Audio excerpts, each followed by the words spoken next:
la reine est de retour en Angleterre après un séjour de près de 2 mois au château de Balmoral en Écosse. Sa Majesté, 95 ans, est arrivée à Windsor pour rencontrer le régiment royal de l'artillerie canadienne.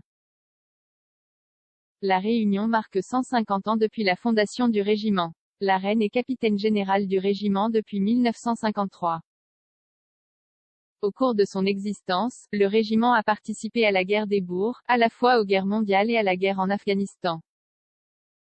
Demain, elle lancera le relais du bâton de la reine pour les Jeux du Commonwealth de Birmingham 2022 depuis le parvis du palais de Buckingham accompagnée du comte de Wessex. La reine est arrivée au château de Balmoral le 9 août, où elle passe traditionnellement ses étés.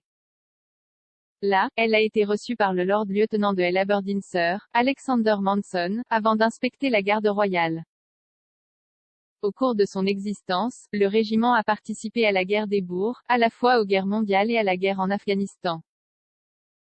Demain, elle lancera le relais du bâton de la reine pour les Jeux du Commonwealth de Birmingham 2022 depuis le parvis du palais de Buckingham accompagnée du comte de Wessex. La reine est arrivée au château de Balmoral le 9 août, où elle passe traditionnellement ses étés. Là, elle a été reçue par le Lord-lieutenant de Aberdeenshire, Alexander Manson, avant d'inspecter la garde royale. Début septembre, Boris Johnson a passé le week-end avec la reine dans son domaine écossais lors d'une visite privée. Le Premier ministre est arrivé à Balmoral le samedi 4 septembre avec sa femme Carrie et son fils Wilfred, avant de retourner à Londres le lundi suivant, a déclaré Downing Street. La reine a pour tradition d'inviter le Premier ministre en exercice en Écosse pour un week-end chaque été. Monsieur Johnson et Carrie Johnson, qui se sont mariés en mai, se sont rendus pour la dernière fois en 2019, car la pandémie de coronavirus a empêché une visite l'année dernière. La reine a passé la majeure partie de l'année dernière à s'isoler au château de Windsor avec feu le prince Philippe et une petite bulle de personnel, mais a pu se rendre à Balmoral en août 2020. Au cours de son séjour en Écosse cette année, la reine a pu exercer plusieurs fonctions royales. Samedi, elle était accompagnée du prince Charles, connu en Écosse sous le nom de duc de Rothesay, au Parlement écossais à Édimbourg. Ils ont été reçus à Queensberry House par le Premier ministre écossais Nicola Sturgeon, la présidente du Parlement écossais Alison Johnstone et le Lord-lieutenant de la ville d'Édimbourg. La reine était, gracieusement ravie, de s'adresser au Parlement écossais, a déclaré la circulaire de la Cour. Dans son discours au Parlement écossais, la reine a souligné son affection profonde et durable pour ce pays merveilleux et pour les nombreux souvenirs heureux que le prince Philippe et moi avons toujours gardés de notre séjour ici.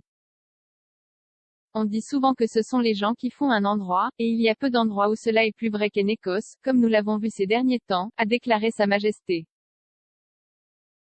La reine a mentionné le sommet sur le climat COP26 à Glasgow, qui doit avoir lieu le mois prochain. Le monarque y assistera et dit que « les yeux du monde seront tournés vers le Royaume-Uni, et l'Écosse en particulier, alors que les dirigeants se réunissent pour relever les défis du changement climatique ». Elle a ajouté, le début d'une nouvelle session est un moment de renouveau et de réflexion nouvelle, offrant une opportunité de regarder vers l'avenir et nos générations futures.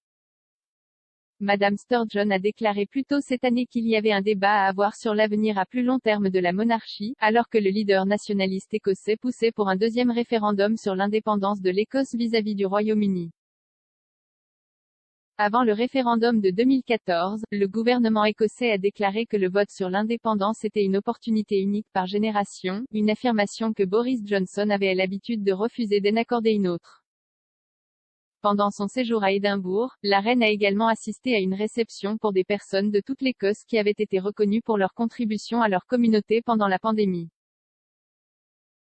Lors de son discours, elle a déclaré que c'était un jour où nous pouvons célébrer ceux qui ont apporté une contribution extraordinaire à la vie d'autres personnes en Écosse, localement ou nationalement pendant la pandémie de Covid-19.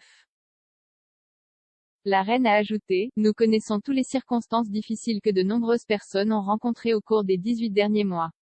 Cependant, à côté de cela, il y a eu d'innombrables exemples de résilience et de bonne volonté. »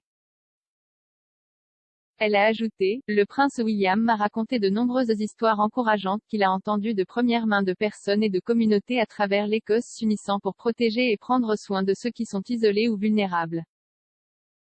Il est tout à fait approprié que nous profitions de cette occasion pour reconnaître et remercier ces personnes remarquables qui ont fait une différence si positive pour tant de personnes.